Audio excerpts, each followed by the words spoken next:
আলহামদুলিল্লাহ, এই দুর্মূল্যর বাজারে আসলে কলাপাড়া উপজেলা প্রশাসন কর্তৃক আয়োজিত এই বাজারে সব কিছুরই সুলভ মূল্যে এখানে বিক্রি করা হয়। দুর্মূল্যের বাজারে ক্রয় ক্ষমতার বাহিরে যে আসলে আমরা অনেক কিছুই ক্রয় করতে পারি না। এই জন্য আসলে কলাপাড়া উপজেলা প্রশাসককে ধন্যবাদ, তিনি এই বাজারের ব্যবস্থা করেছেন। আসলে আমি নিজেও পাঙ্গাস মাছ কিনলাম, বাহিরে আসলে 200 টাকা কেজি, এখানে আসলে 160 টাকা কেজিতে আমি ক্রয় করলাম। এভাবে করে সুলভ মূল্যে এখানে সব কিছু পাওয়া যায়। এই দুর্মূল্যের বাজারে কলাপাড়া উপজেলা প্রশাসককে ধন্যবাদ যে তিনি কলাপাড়াবাসীর জন্য এই সুযোগটা করে দিয়েছেন।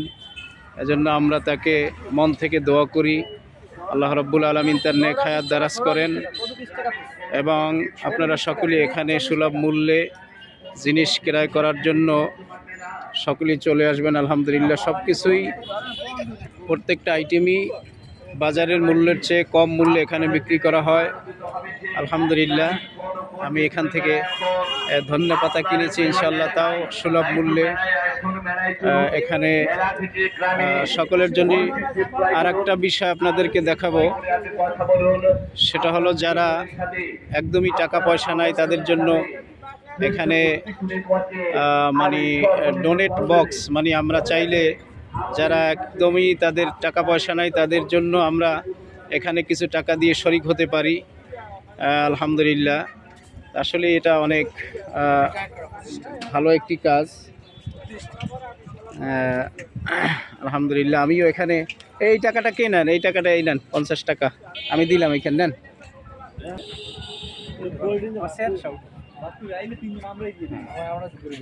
বক্সে আমার বন্ধু গরিবদের জন্য, যাদের কেনার সমর্থন হয় তাদের জন্য আমার বন্ধু তরকারি কিনে দিয়ে গেল, সবজি কিনে দিয়ে গেল।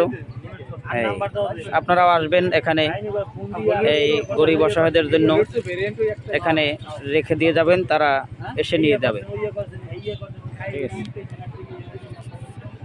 হ্যাঁ, তুমি আলহামদুলিল্লাহ, আমরা দুই বন্ধু গরিব দুঃখীদের জন্য এই যে তরকারি দিয়ে কিনে দিয়ে গেলাম। আলহামদুলিল্লাহ, আমার বন্ধু মাওলানা সোহাইবুর রহমান সাহেব, তিনিও গরিব দুঃখীদের জন্য কিছু তরকারি কিনে দিয়ে গেলেন। আমরা সবাই আসবো এখানে গরিব দুঃখীদের জন্য, এখানে কিছু কিনে বক্সে রেখে যাবো। আলহামদুলিল্লাহ, এটা আমাদের জন্য কিছু দান করার সুযোগ।